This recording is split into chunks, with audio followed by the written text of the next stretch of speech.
Okay, so welcome everyone. I'm Helena and I live in London and I am part of the decision-making team of the BEFT community.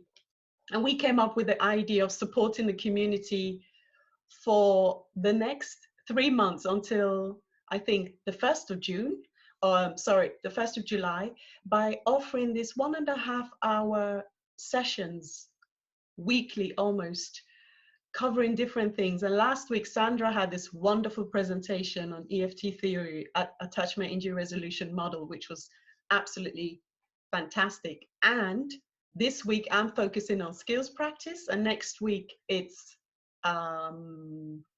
Sarah talking with the reading group. So mine is the skills practice. And it's very much like my idea was, the way I learned EFT was by going through the, I don't know if you've heard of it, and you've got the handout, the Denton skills set. It really helped me because when you first start learning EFT, it's actually quite overwhelming. There's so many concepts, there are so many stages, steps, so much, and it's a lot to take in. But just slicing it thinner just by going through the skills, that really helped me to be able to just step by step begin to feel more skilled, begin to master the skills. So my goal today in this series is that there are actually 13 skills. I hope to get to number 5 today. And then next time, I think I'm meeting on the 28th of June. Sorry, May. Next time I'll cover another set of 5, and the last set. So my goal is that we will go through it together. I will talk about it, and then I will ask you for your input. What's the challenge? And I can help talk through how we work through those challenges. I would like to hear your observations. I'd like to hear your questions, and hopefully we can answer them together today. The other thing is, it's not a supervision group, so please do not talk about individual cases. You can make it general. You can say, what about, for instance, if this and that? Just remember, it's not supervision. So, and this is going on the internet. We don't want to talk about clients. Yeah, we really want to honor and respect client confidentiality. Yeah. So, I don't know if, when I first started learning EFT, the focus was mainly on the stages and the steps. Now, so I have had some problems. Okay. Sorry. Hi, Jane. Hi there. Yeah, I had problems logging in on this device. Sorry. Okay.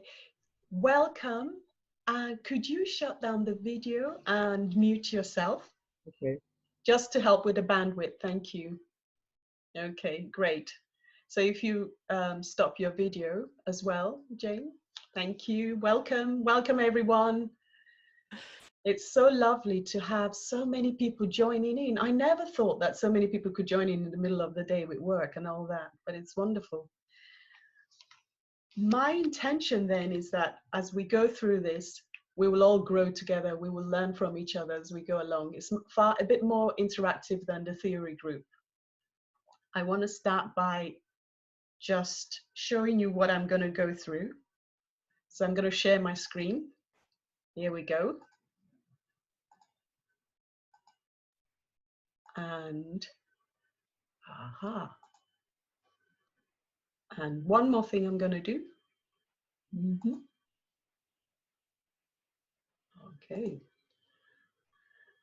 Okay, Rebecca, if you can hear me, could you shut down your video? Okay, all right. And I want to see the chat as well, but it's hard to see the chat bar.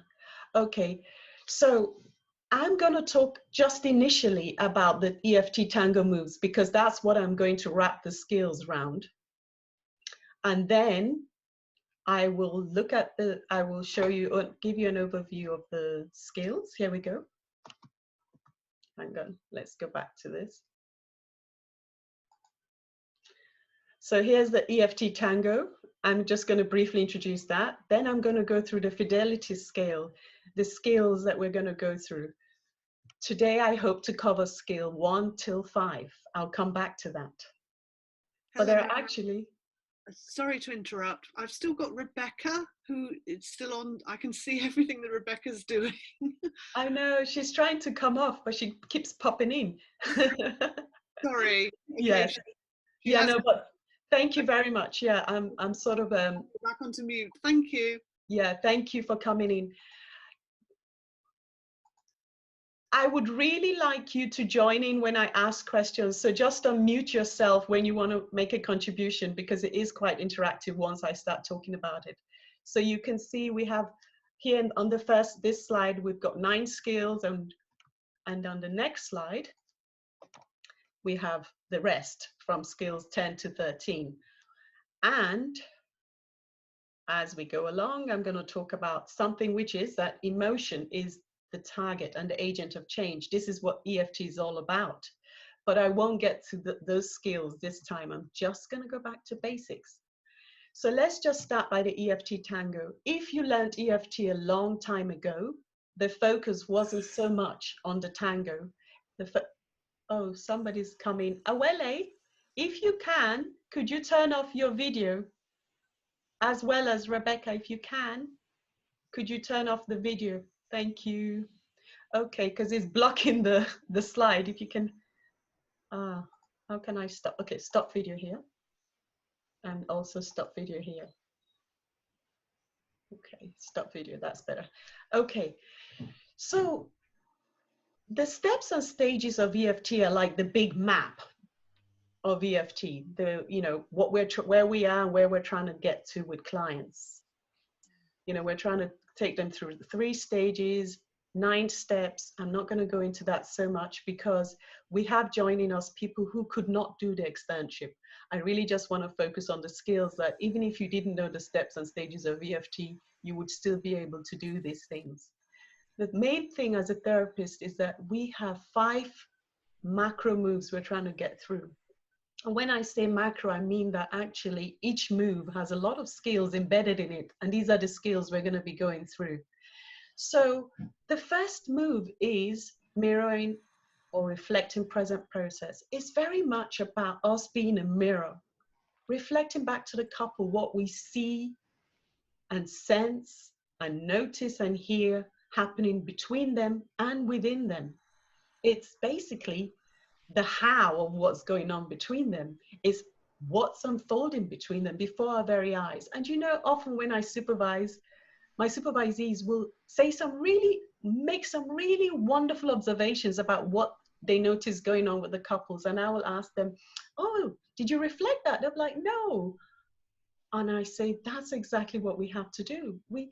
Things are happening so fast within and between them that they don't notice it. Our role is to slow things down by reflecting the process that's unfolding in front of our eyes.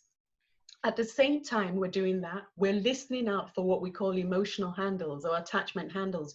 We're looking for an emotion to land on, something that we can work with and go deeper and expand and slice thinner. And that's the second move of the Tango, where you really go in and stay with an emotion and assemble all different aspects of it, what triggers it, the action tendency that goes with it, the meaning people make out of it, and the embodied feeling, the actual feeling of it in the body. That's what we mean by affect assembly and deepening. It just means that we don't just touch on the emotion like we do in move 1, we actually really stay and unfold it. Now, why do we do all that? What's the point of deepening? Well, as I said just a moment ago, emotion is the agent and the target and the agent of change. We're doing that because that's how we create a corrective emotional experience between the couple. But once we've actually deepened an emotion, what we do want to do is, what we do want to do is move it into an interaction. We want couples to be able to talk about these emotions with each other, because that's the dilemma lots of times couples are faced with. Even if you know what you feel, and a lot of times our couples need help to even access what they feel. That's the biggest thing we're doing. We're process consultants. We're slowing things down, helping couples figure out what's actually going on inside of them. But many times, even if a person accesses or knows what they're feeling, it's scary to share it. It takes a lot of courage. The stakes are so high when it comes to the person you love the most. So we're trying to actually, and that's why couples get caught in reactivity or withdrawal. So we're actually trying to help them provide a safe space to have this, to actually have this engaged encounter where the person then expresses the emotions safely and directly to their partner. And I held in that. And I have to say, if someone matters, then it's scary. You're very vulnerable when you're trying to share. So actually, it's a big deal, and people are not naturally going to go there. We're going to help them. We're going to facilitate the third move, which is engaged encounters, or what we used to call enactments, helping couples turn to each other and share directly. And when we do that, then we have to help them process that encounter. That's the fourth move, because it's almost like once someone has shared, we can't assume the other person can hear it. We can't assume that they can take it in, they can receive it, that they can even respond to it. So we want to make it meaningful, that contact that has happened between them. And that's what the fourth move is. We process what it's like to say it, what it's like to hear it, and then we move into another enactment, right? We help the other partner share, respond to what they've just heard. Because EFT is all about having ARE conversations. One person takes a risk, opens up and shares, and we help the other partner be responsive and receptive and actually respond and engage. And when this has happened, we then want to help couples really notice and take in and summarize for them what has just happened so that couples are taking it in. Because if not, a lot happens in sessions and couples don't necessarily notice the changes that are happening as they are happening. Sorry, let me just close this video, okay? So now I'm gonna stop share for a moment. And I just wanna ask if anybody wants to say anything about the tango. Is it helpful? We've moved away talking about stages and steps. We move more into the tango. This is what the therapist does. Before I start talking about the skills, I just want to check in. Does anybody want to make a comment about using the tango? Do you even think of it? Does it help the process? Hi, Elena. Yes. Okay, can you show yourself? Reveal yourself in the video as well. Hi, Janine, yes. I found that the tango has been very helpful in knowing what to do in each session.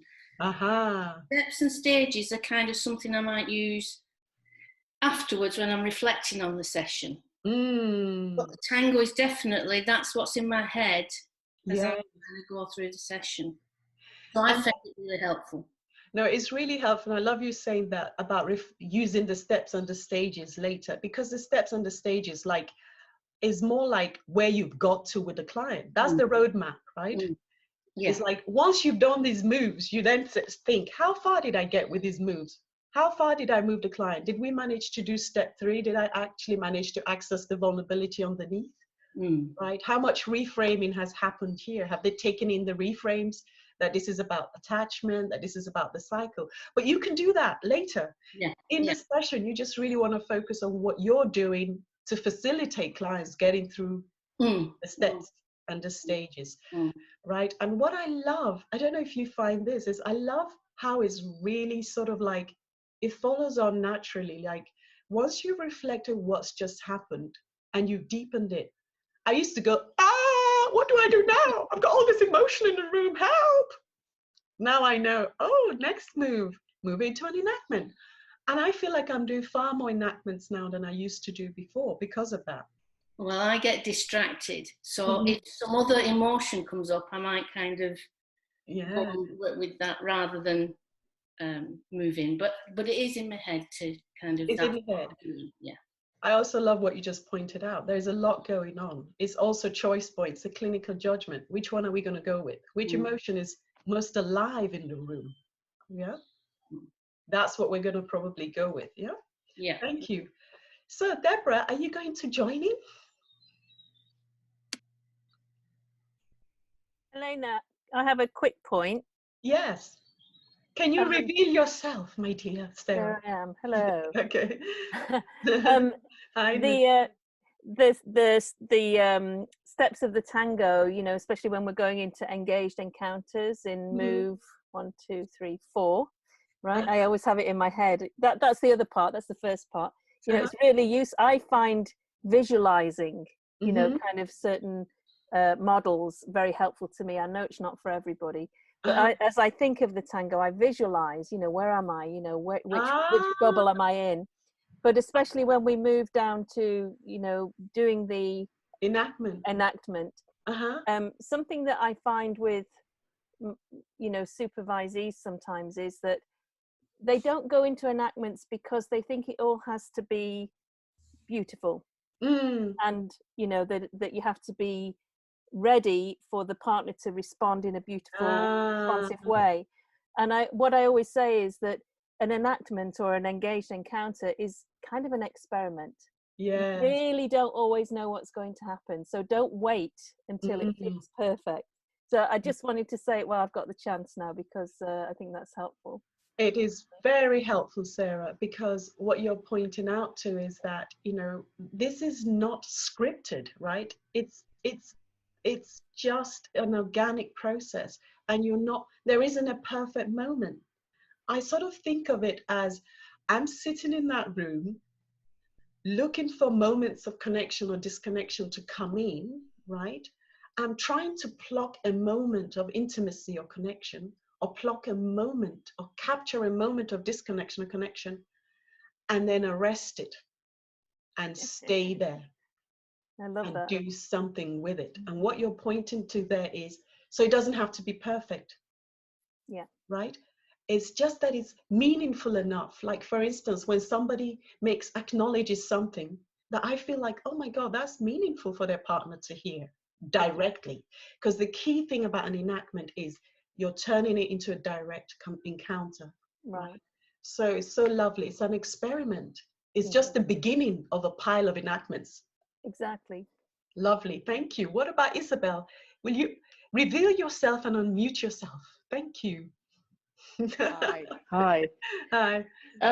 I like all of those things that you both said, and about revealing, but you're not only revealing to your partner. So on Sarah's point, where it doesn't have to land beautifully and all the rest of it, you're actually revealing it to yourself.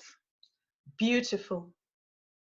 So it's that within and between part. So yes, you know, it has served a purpose, even if it wasn't all beautiful. And that's what came up from Sarah's thing. Anyway, I'll mute myself and hide myself. No, Isabel, stay there, because you know what you just revealed.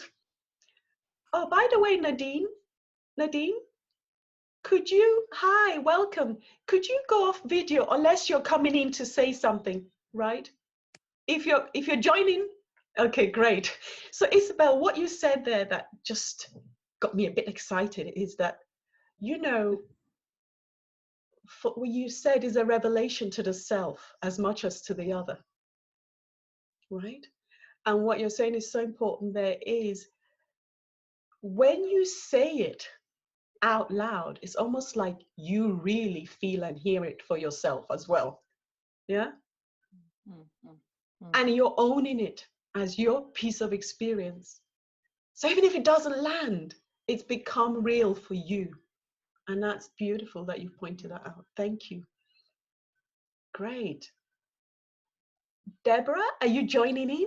Yes, please. I'd like I'd like to really endorse that. And I think for me, what I kind of noticed an inner delighting was that the word enactment has been replaced with engaged encounter.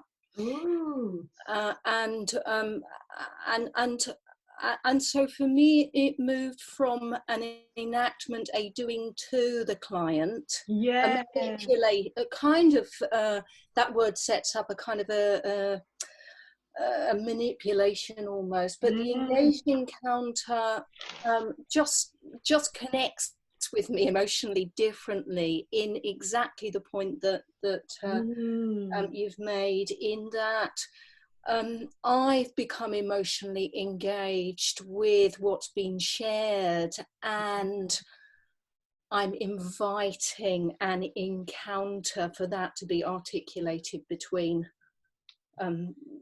each of the couple. So this, you know, so it brings in for me something much more sensitive and shared, and the energy kind of changes from something that is much more in enactment. The energy seems bigger.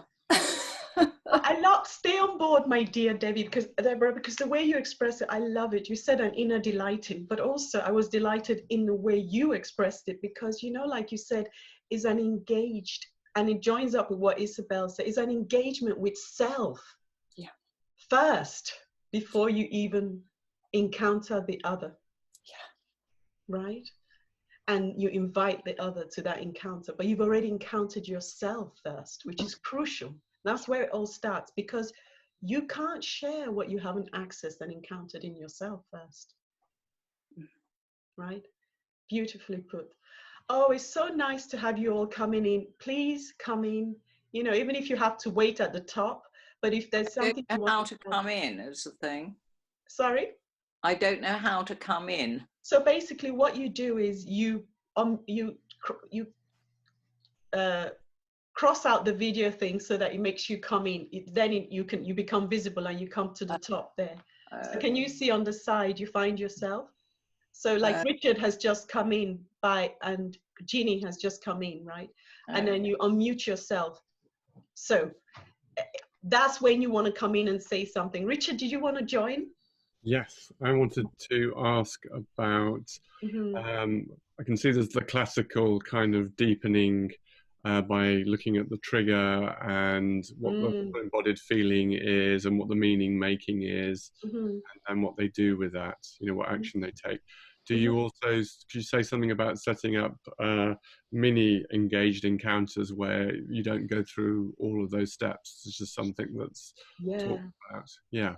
Yes, and now you're saying something that's important there, Richard, because like Sarah said, you don't have to wait till you've gone through all the elements to start setting up an enactment. Sometimes, I'm just thinking, you know, sometimes somebody just says something almost in passing. It's almost like they don't want you to catch it because it's big, right?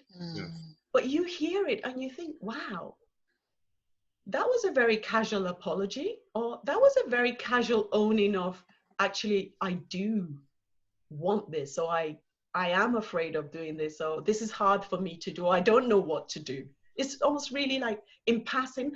I think Sandra used to call it a passing comment. I can't remember, Sandra.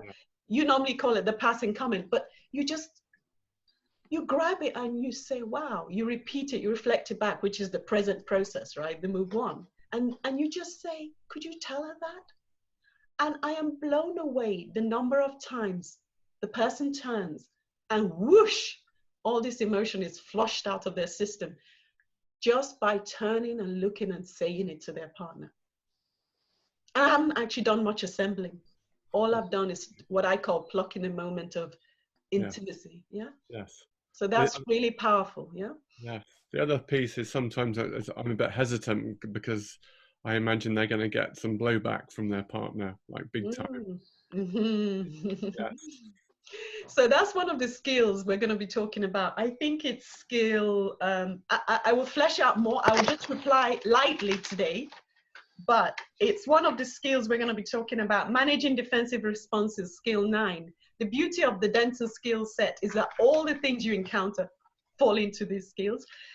You're going to expect blowback. Okay. Right? You're going to expect it. If it was easy, couples wouldn't be there with us, would they? Right?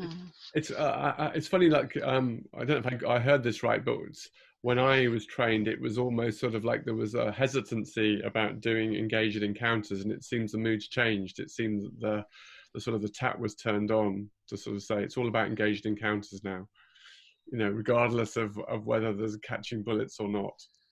Whereas before there was some caution about it. Yeah, I hear your sentiment. I think we're encouraging, it sounds like we're encouraging enactments a lot more. we still have to be careful with people's hearts. Yeah, we still have to. I just think we cannot expect perfect conditions. It will never be perfect, like Sarah said, right? So, but we still have to be mindful and not be gung-ho about it. You're dealing with people's vulnerable emotions. The stakes are so high, right? So let's not forget that. I'm so glad you pointed that out, Richard. We don't want to be gung-ho about it. It's just listening for meaningful moments that we can grab onto. I love to grab onto people acknowledging something important in themselves or in their partner. For instance, when they acknowledge, I know that when I withdraw, that really makes you anxious. That's a statement that's not been unfolded, but I will grab that because it's an acknowledgement. I'm saying, I see you. I know the impact I have on you. It's so meaningful for partners when they feel that their partner sees them. So even though I haven't fleshed it out, I will move that into an enactment. Okay. Yeah, thank you so much. Thank you for joining in. So unless somebody else... I can't, I seem to be blocked by you. I don't want to block you. I don't want to block you, Greta. So let me find you, Greta. Let me find you. Here you go. How do I do that? Start video. Yes. So you should come on now. It says, okay. Here you go. Okay, Greta, what would you like to say? Well, it's just a little bit of carrying on from what was the last bit of the discussion, is that doing the kind of tango and enactments with at the beginning, working with clients right at the beginning when they're very highly escalated. I do find it difficult, and I feel a bit nervous about enactments at that stage. Yes. Now you're saying something again so important. I'm so glad all of you are coming in with, this is a skills practice group. This is real life. We're talking about what it's like in the counseling room, right? And so that's why it's like, even though we're not talking about individual cases, we really want to say this is what it's like on the floor, right? What you're saying is very important. If a couple are very reactive, I'm not going to be going crazy with enactments first and foremost, right? Unless there's a bit of a soft, it's a bit safer, right? I would choose my moment. One of the most common enactments I will do with a very reactive couple is what I call present position enactment. So then when I have slowed it down so that a person is able to see that, okay, I get angry, I shout, they're right, but I've helped them actually get underneath that, but underneath, they're actually feeling really not important, lost, right? When I've slowed it down to that point that they can link what they're doing and I've validated that secondary emotion, I'm about to go into this actually now with the skills, then I will move into an enactment. But like Richard pointed out a moment ago, we don't want to be gung-ho about it. We want to be sensitive. I really want to say we're holding people's hearts in our yeah. So thank you for pointing that out. We don't want to go and cause injuries. Thank you very much. So but with that, like like at the first few, at the very early stage, at the first few sessions, enactments need to be very light. It seems to me that it's with very escalated couples.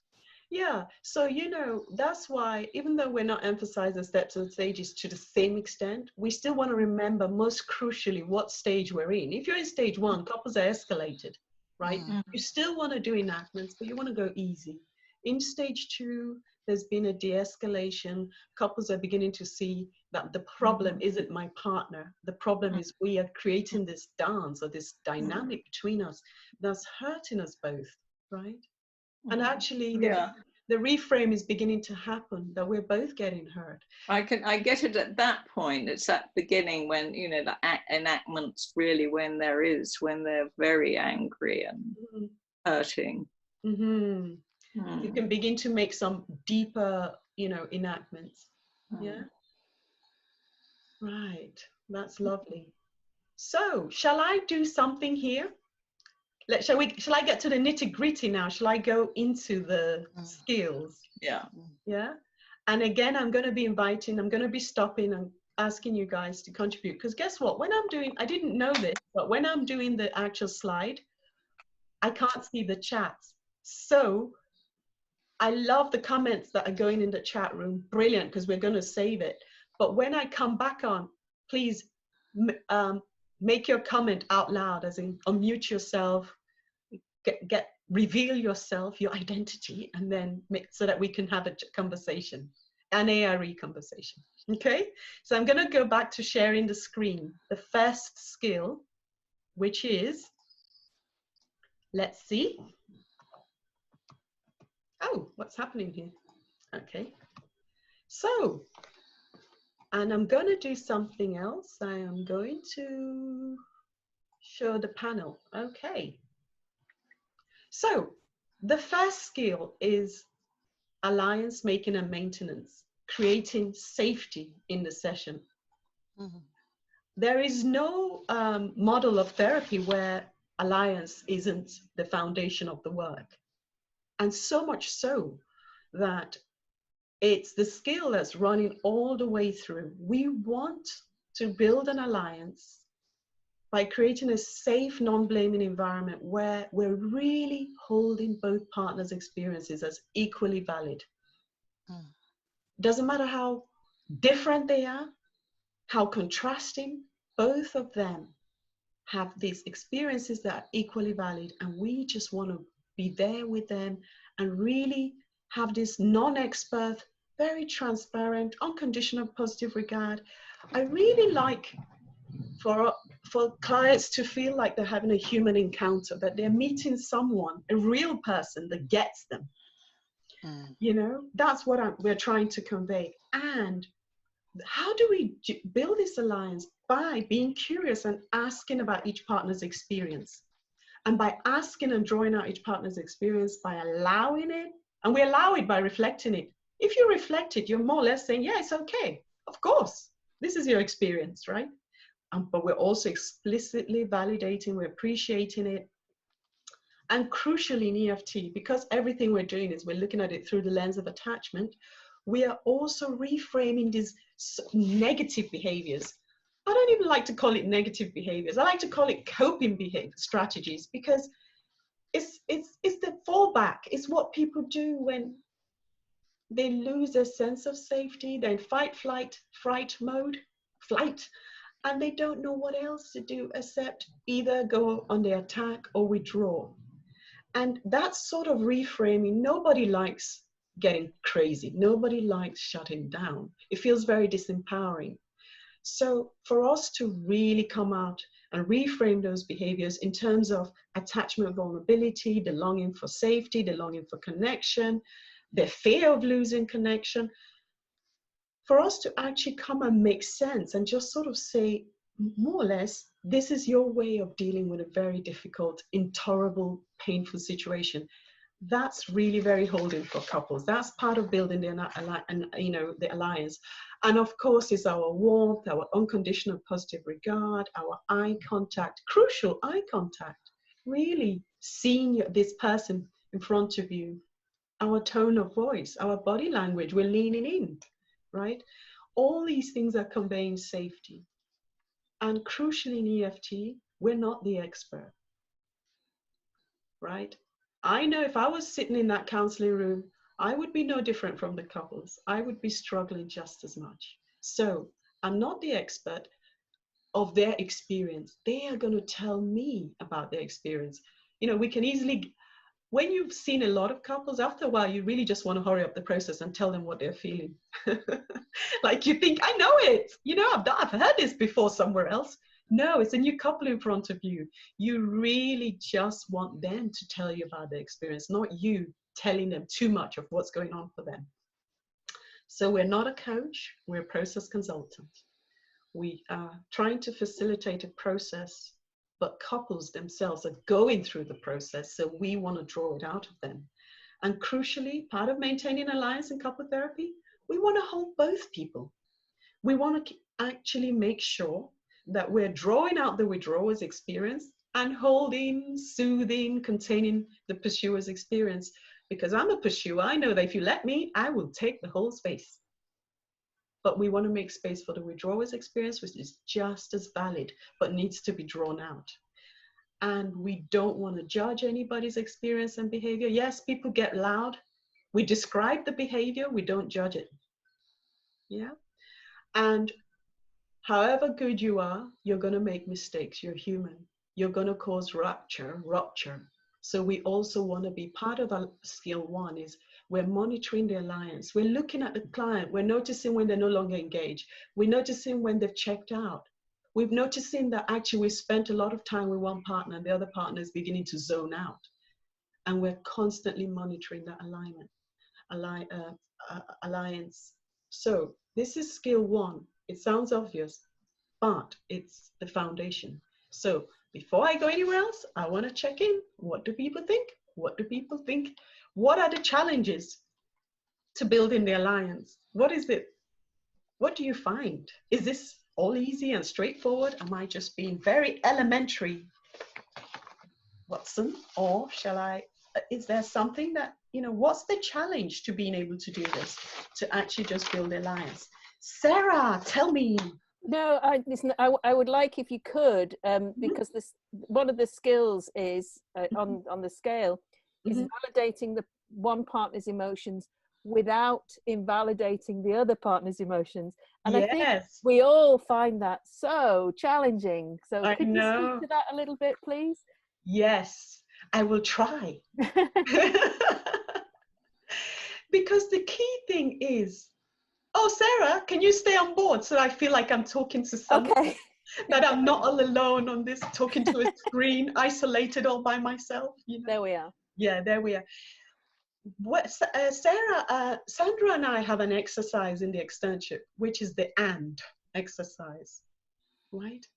And if you remember that you're just a process consultant, you're not arguing with the process, you're not debating the process, you're just with the process, then my role is just to hold it. And how do I hold two contrasting realities? By just reflecting this one and going, and for you, the way you see it, the way you experience it, your view is completely different. The way you see it, the way you understand it, the way you make sense of it. And of course, that's hard because for you, you keep going and, right? That way, you're not negating anybody's experience, right? But you're just saying, I'm doing this all the time, Sarah. I'm kind of constantly going, yeah, and of course you're entitled to your opinion, the way you see this. And of course you have a different opinion. Of course yours going to be different, right? And so, we're all going to have a different, none of us are the same. And yours is like this, and yours is like that. Perfect. Yeah. That way, you can't shoot the messenger. I'm always getting scared of getting shot down. But if I really hold both, yeah. And Sandra's coming on. Hi, Sandra. Hi. I just wanted to add that in validating both, there's also validation of the real challenge there can be in hearing the other. Exactly. That for them, it doesn't make sense. It can even be crazy. It can be disturbing. It can mean that the other person can't exist, or you can't exist. It's a very common thing, isn't it? How can I exist with my opinion when your opinion is different?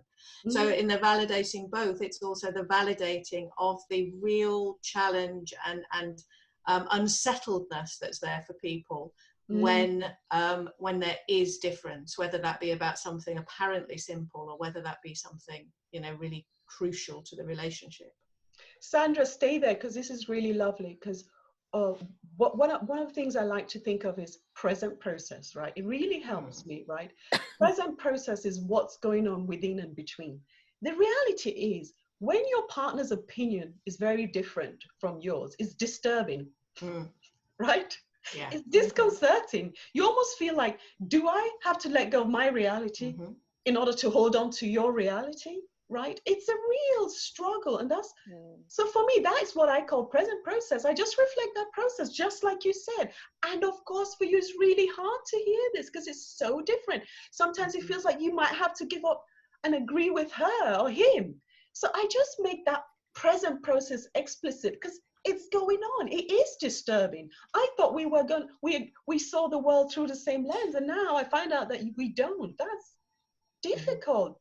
So by naming that, for me, that's the present process. It's so difficult. That's the between part, right? You have this experience, I have this experience, and the between part is that it's really, really hard that we have different experiences. So I will be reflecting that back. And thank you so much for pointing that out, Sandra, because that's key to making it bearable that your partner has a different view, right? Absolutely. And as a therapist, your ability to hold that and to present that back to them and to not be kind of shaken by the challenge they have and the differences they have is just a real kind of calming thing for the couple. And it sort of enables them to start to see that actually maybe it could be okay for us to be different, or at least to start from different places now. That acceptance, isn't it? It's acceptance. It's acceptance of difference. Like Sandra, one of the things I will often say to her is, yes, you're different, right? You see it this way. I want them to accept that different is okay. Like I'll say, yeah, you're different there, right? That's one place where you're different because it's okay. There's nothing wrong with being different, right? But it's still hard. So I'm so glad you brought that up because that is something that we're always trying to make the implicit process explicit. And what and one of the things that we can get caught up in is, you know, it's okay for everybody to have their opinion, it's lovely, it's great, it's fine. And when we do that, we invalidate the challenge that they may be having, the struggle in their very existence in the face of somebody else, you know, their partner's difference. So because I'll give you an example. Oh, sorry, Sarah. Will you? No, you go, and I'll chip in afterwards. I'll give you an example. When I'm working with a couple, and one person has a very different opinion from them, and their struggle, and that's the struggle, right? That this is what they're struggling with, right? I will often ask the person, "What is the it that's hard?" Right? Tell me, what is it that is hard about that? And you will find often that it's not the difference of opinion that's hard. It's the way the opinion is expressed that makes them feel as if they're going to lose their own voice. It feels as if theirs is being dismissed. It feels as if they're being cut short, right? So it's not even the content of the difference. It's the it. When I say, what is it that's hard? I can see this is hard. What is it that's hard? The person will then go, oh yeah, what is it that's hard? It's the way he or she says it. Like I feel dismissed. Then you're back in the cycle, the struggle. The other thing I also think that Sandra's pointing out too is it is a struggle, and we don't want to pretend it's not a struggle. Like if, yes, it's okay, you have this, yeah, it's okay, all fine. If it was all fine and hunky-dory, they wouldn't be in the room, right? And our role is to remember that we are not trying to change anybody's opinion. We're just trying to work with the process, right? We're not trying to solve the difference of opinion. We're just trying to work with their process around that difference.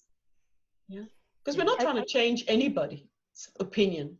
I just want to validate how hard it is sometimes for us as therapists, though, because when we are often drawn to one or other partner. Yes. You know, in the sense of, oh my gosh, yes, that makes so much sense, and then the other partner comes in and we go, wait a minute, you know, I'm not quite sure I'm with that, you know. So just to validate that it sometimes is quite hard to sort of just sit with the process, you know, and not get pulled. I mean, obviously you're going to get pulled, but if you find yourself getting pulled, back to the process. Exactly. Back to the process. Yeah. Yes, and what you're talking about there, and I want to also bring in Richard and Camilla, is what you're talking about there, Sarah, is also acknowledging there's another process in the room, which is the therapist's own process, and that's in the mix too. Yeah, because we're also wanting to notice our own process that's going on and how it's part of that in-between process. Thank you, that's so helpful. Yeah. Richard, did you want to say something? Yes, yes. So I'm getting the general sentiment about the and, so I'm understanding that. And cycle. So I'm just wondering how totally even and for you and for you, and is there a place for challenge sometimes in the most gentlest, compassionate way for people to explore the impact of their behavior in the cycle?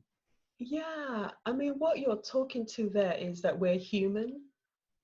And that was also a bit like what Sarah came in with, right? There is your process, right? There's a part of you almost wanting to tell the partner off, right? For being selfish, right? That's your internal process. No, not to tell them off, but to sort of give a challenge. To give a challenge to sort of go, because inside I'm thinking that's pretty out of order, especially when you gently explore it, and it's like, well, it's just what I want to do. It's all about me, isn't it? You're thinking, oh my goodness, that does trigger me. Yeah, so that's important. When I use the word tell off, it's not really the right word. It's more like you're having an internal reaction or process to that, right? Yes. And whenever we notice that in ourselves, we're human. It's okay that we're having it, but that's an invitation for us to get curious about their process. So rather than trying to tell them gently what they're shouldn't be doing, it's more like you get curious about, well, I'm having a reaction here. What's their process around this? So what is happening for you when you leave the room, or when that behavior, you describe the behavior. You get curious about what's happening for you when your partner is this, or when you perceive your partner as that. So in a way, you use your process to get curious about that person's process. Yeah. And by reflecting it as a behavior, like, what is it you want to tell them off about? You're being selfish, like. So it's like you reflect the behavior that sums up selfish, as opposed to putting the label selfish. You reflect the behavior, right? And get curious about what's their process. Does that help a bit? Like, yeah, great. So Camilla and then Adriana, thank you all for joining in. I feel like I'm not alone in the world. You're definitely not alone. So, thank you for saying that earlier about this process and how we are not kind of, solving the issue. But what came to me is one of the hardest issues I came across in my practice, and one that unfortunately I wasn't able to resolve for myself even, hence the question, is, for example, when partners manage to find a better way of, communicating with each other about the difference, right? So the how communicated is not the problem anymore. The issue, the content still stays, kind of as it is, and really shows itself as a fundamental difference. For example, what comes to me is with the way the parenting happens, and when one partner, for example, is for punishment with, hitting the child, and the other one is absolutely not agreeing to that. And when we resolve the kind of how they get stuck in the cycle, even about talking about this, right? Yes. But then they just see plainly there is no agreement about that. Like, how do we solve that? You want to say, how do we solve that, right? Yes. Right? It's almost like, how do we solve that, right? Yeah. I have such wonderful news for you, Camilla. Oh, really? It's unsolvable, and you can't solve it. But let me be serious now. Let me be serious, right? Once you have created a forum where there is a safe conversation happening, and the cycle is not getting in the way of having the conversation, it's like you're now having a clean conversation, right? And the truth is, there is a difference. And there is an unsolvable difference, right? What you're faced with is what I think is John Gottman, who said, couples have 80% of couples have irreconcilable differences or unsolvable problems, right? It's like once you choose a partner, you actually choose a set of unsolvable problems, because you can't help it. You're going to be different on some things. So it's really that ongoing ARE conversation that they're going to be better able to have. And it doesn't mean, it refers to what Sandra was talking about before. It's still going to be a struggle. Yeah. It's still going to be hard, but you can talk about it in a safe way.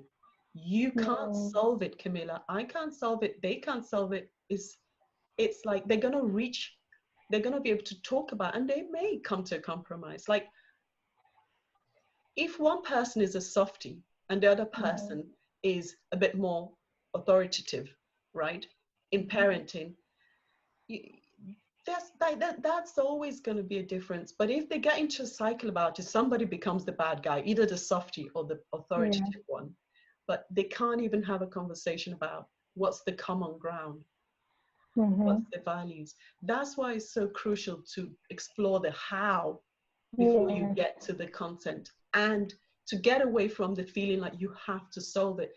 Our goal is to create healing conversations, not solve problems. Sadly, I would love to be able to. Okay. Thank you. Thank you. So shall I move to skill 2? Because we're actually on it somehow. Let me go back to sharing the screen. So before I move to skill 2, I would say that from the conversations we've had so far, the challenge you have in alliance building is, how do you keep the balance? And I don't just mean time-wise. I mean, how do you keep the moral balance of that actually everybody has a right to their own view? How do you avoid invalidating one partner by validating the other? How do you deal with your own internal process that's also part of the process because you're part of it? So these are some of the challenges we're talking about. How do we deal with irreconcilable, unsolvable problems? These are some of the challenges we've talked about now with regards to keeping the alliance and keeping safety in the session. I think that's kind of like, we just have to accept that that's part of alliance making and building. It never goes away. We always have to be aware of our process. We always have to be aware of their process, and it's just ongoing, right? Now, let me go back to the share screen and look at validation of each partner. I think we're already onto it, actually. I think we're already beginning to talk about it in some of the conversations we're having. We're really talking about, how do we hold two people? How do we make sense of their attachment needs, their coping behaviors? The art of couple therapy, the art of it is being able to hold both partners by being able to focus and validate on one person's reality without invalidating the other person's reality, by being able to draw out both their experiences, contain them. In a sense, we want to be a spokesman or spokeswoman for both partners' experiences to enable them to have a voice. Because actually that's what's really hard, that we want them to be open. We want them to be accessible. We say we want ARE, accessible, responsive, engaged. But that's the whole challenge. How do I be open with you when I'm scared that that's going to alienate you, that's going to get us in a cycle? How am I going to be open with you when I don't even feel entitled to have my own experience or my own needs? So we are going to try and be a spokesman for both partners' experiences and their needs, and help them normalize, make sense of their reactions, their needs. Some people don't even know they have needs. Some people don't even know they're entitled to have needs. Some people are so ashamed of their reactions. And we're trying to actually help people open up. And how are we going to help people open up if we don't validate them right where they are, using their historical context, attachment context, using their own relationship context, so that partners begin to see their needs and that of their partners normal, valid, not pathological. We want to, I think when I was talking to Richard before it came up, we just want to validate their behavior and make sense of it using attachment. we want to make sense of how they cope. We have to remember those behaviors are actually the behaviors of people in intolerable pain. It's the best they can do. And often that's the best validation, right? That seems to be their best option in that moment. They can't think of anything else. It seems like the only solution is to leave. The only way to get him to hear me is to get louder. You know, we just want people to start to feel okay with being themselves and having the reactions. But we're also going to try and bring in the attachment perspective and help them really begin to feel that these needs are valid so that they don't have to fight them or shut them down. So that's about validating both partners, and it's a second skill. These two skills, skills 1 and 2, go very much hand in hand. But I think why it's so important to think of skill 2 is that it's something explicit you have to do. It has, you are the one actively validating and reframing the behaviors, the perceptions they have. When somebody thinks their partner is indifferent, you're making sense of it. Like, of course, when he shuts down, it feels like he doesn't care. Right? You're really explicitly validating their coping strategies, their behaviors, their attachment needs, which will allow you to go into the experience further. Okay, so I'm going to stop here and come back because I don't like to talk to myself. I like to join people to join in and disagree, not agree, tell me what's the challenge. So does anybody want to come in? Thelma, hi. Unmute yourself now that you're in. Okay. Okay. Okay. I believe that the validation, as we spoke about before, where we said it's so important to keep them both validated equally, and each has their own truth, if you like. Absolutely.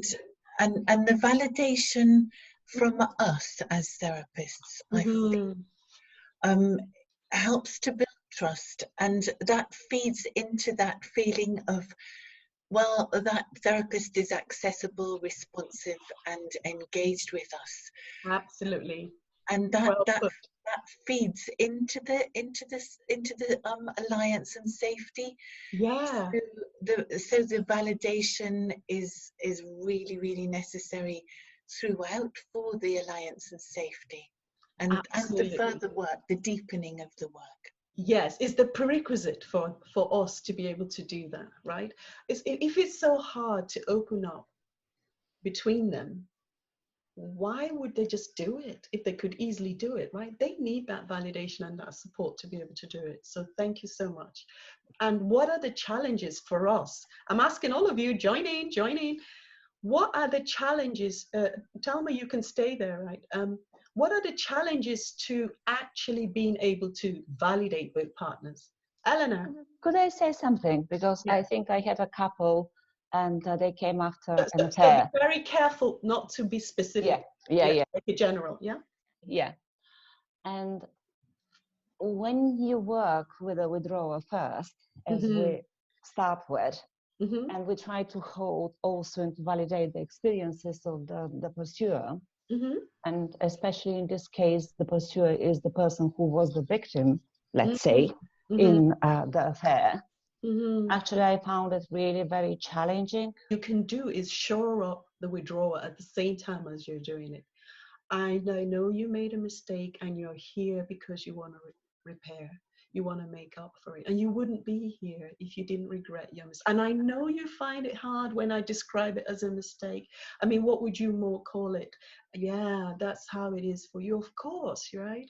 Because he or she turned out of the relationship, right? And actually both of you are here because you do care and you both want to work. And of course it hurts because he or she is so important, right? Yeah, it wouldn't hurt so much, and ironically, I know this is kind of hard for you, but it's actually because you so matter to him or her that it hurts so bad. Can you hang in there, right? Because I know this is hard, but you're here and I see on your face that you regret it and you want to work. You really keep on holding, right? Yeah, absolutely. And you don't expect too much too soon.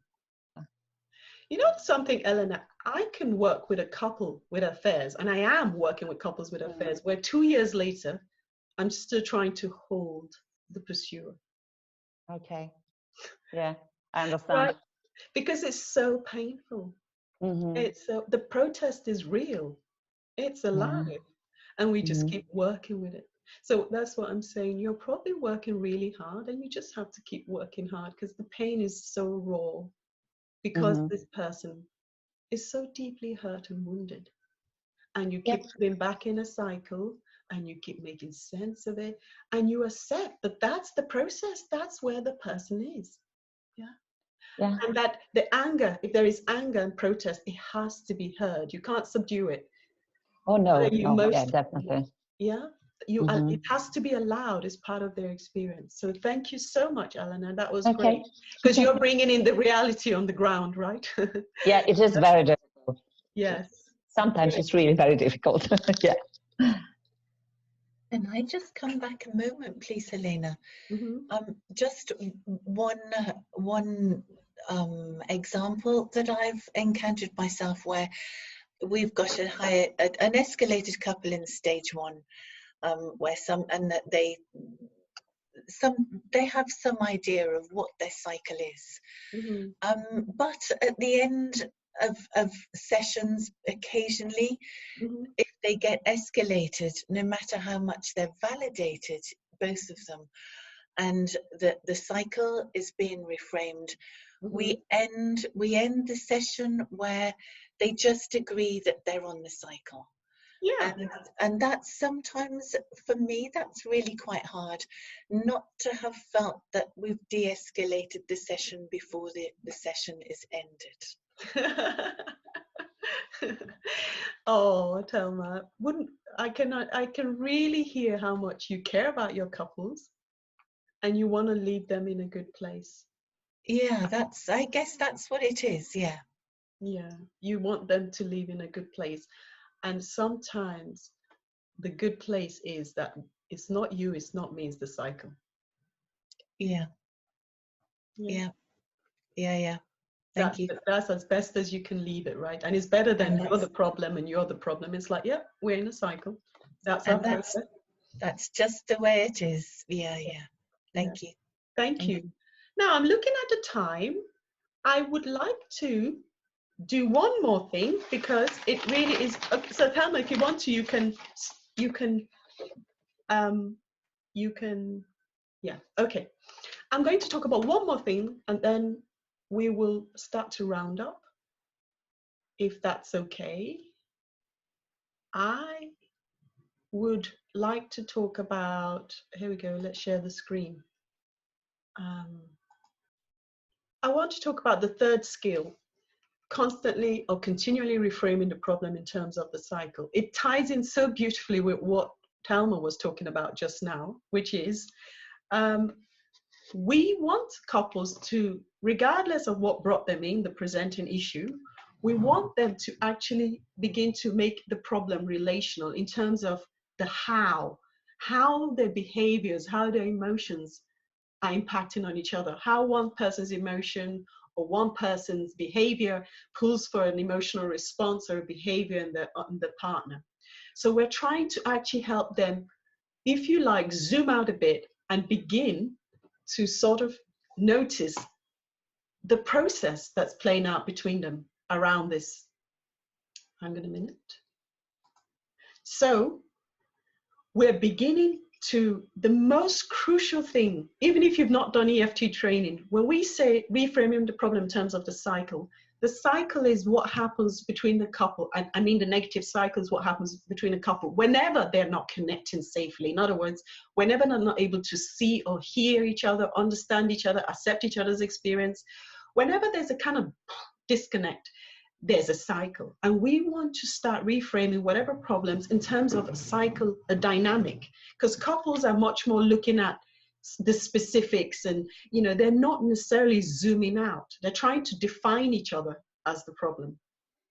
And so when we start to bring in the cycle frame, couples begin to step back and look at the process, what's going on for them, what they're doing with that, and how it's impacting their partner. And that's really so useful to keep on trying to see, regardless of the issue, what happens between them.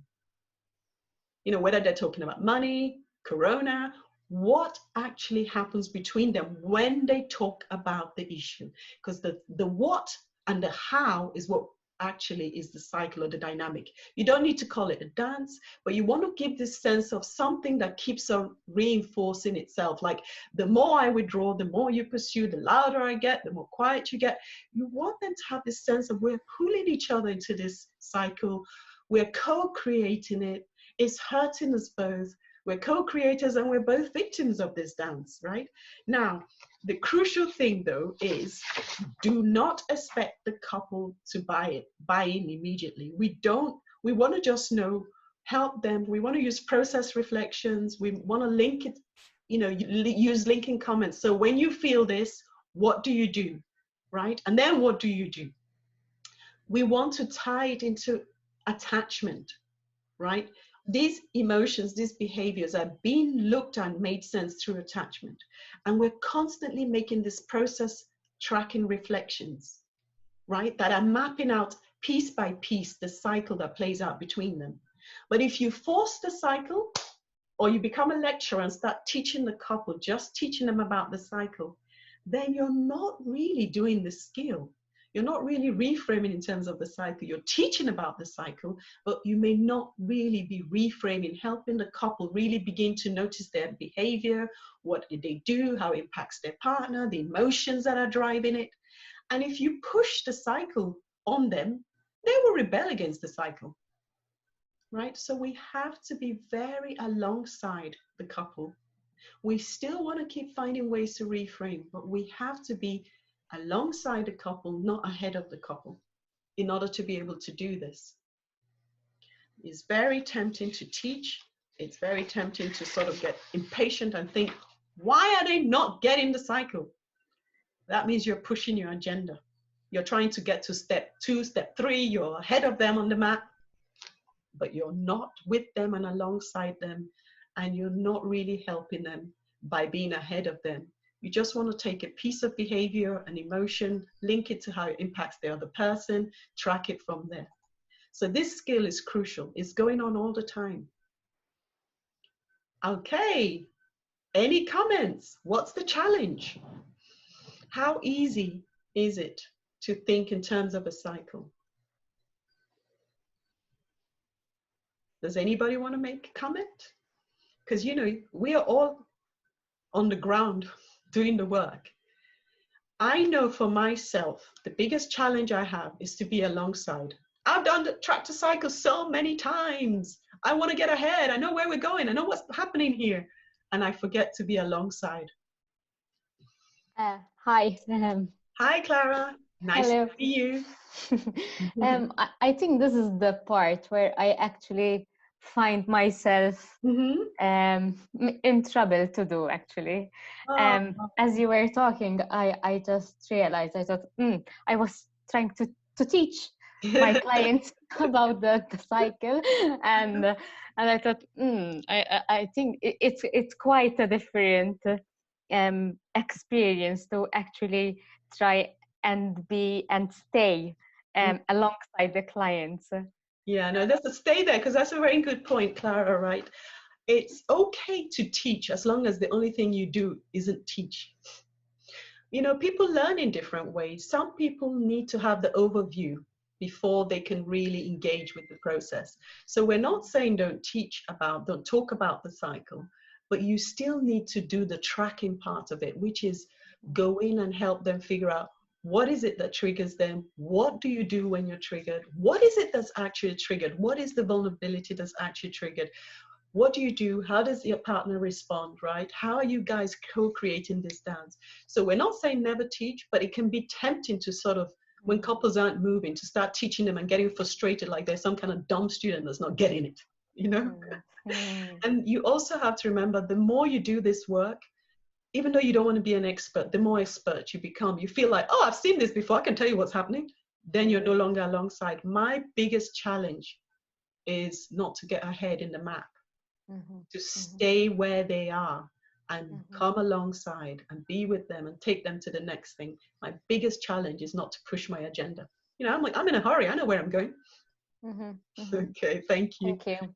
And Janine and Adriana have come on, yeah? Oh, Adriana, sorry, I can't hear. Can you hear me? Yes, a little bit, yeah? Can you hear me? Yes, now I can.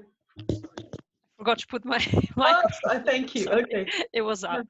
It's just to say that some sessions, when you try to teach, you can see you lose them.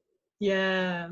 But when you allow them to do the cycle and then you point what's happened, it's really where I think it's more effective, because you can show them. Yeah. For me, the difficulty is I don't want them to get there because it's scary, because I want things to be safe. Yeah. And sometimes if you just let them do it, you know, you keep yourself calm and you trust that wherever they go, you can bring them back. It's more effective, but it is something I struggle. So Adriana, Adriana, am I saying it right? Yes, Adriana, yeah. Adriana, what you're saying there is so important, and I'm just so glad you brought it up. You're talking about catching the cycle in the room, right?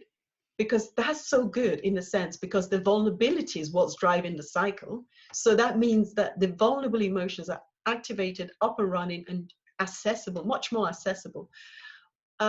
So we do want to actually catch the cycle and look out for it as it starts to happen in the room.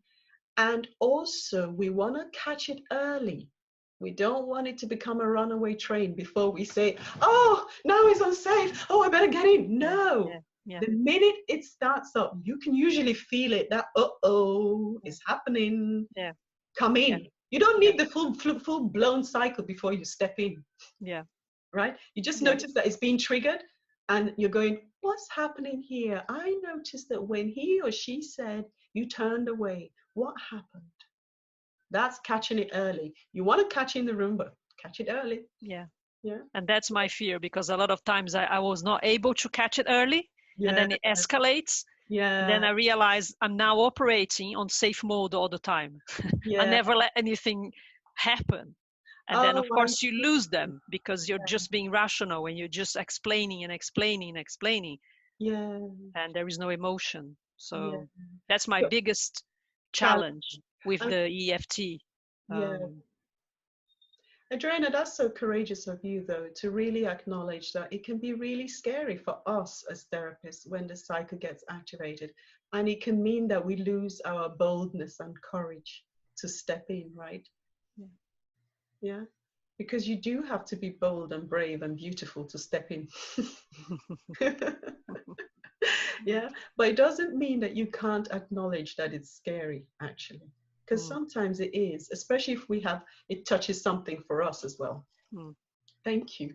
And Janine? Well, it's just the way that I can work with a couple for a while. They talk about it, like I say, we got into it and we recovered and we connected again, and they can recognise when they're kind of in the cycle. And then I have a session where they're back in it. They don't say it's the cycle, they blame each other. And I then do go into teach mode, like, this is it, you're back there. Yeah.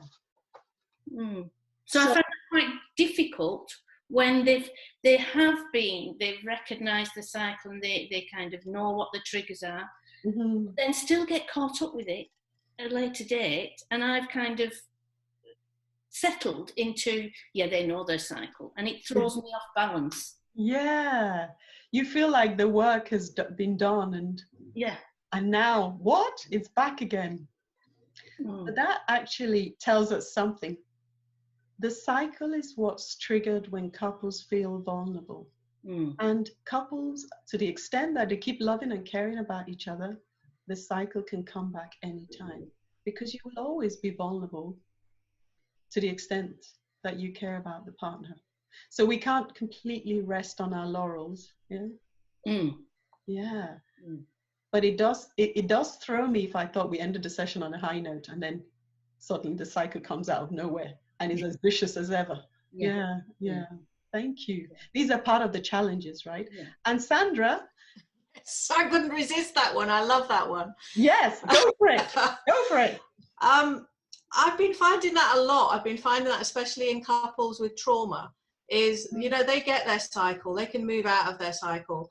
And then because you're doing such good work with them, they can allow themselves to go to deeper, more dysregulated areas. And when they hit those and get triggered by them, they are in the experience of being triggered again. And of course you can get to the point in the session where you can get to, look, that was the cycle.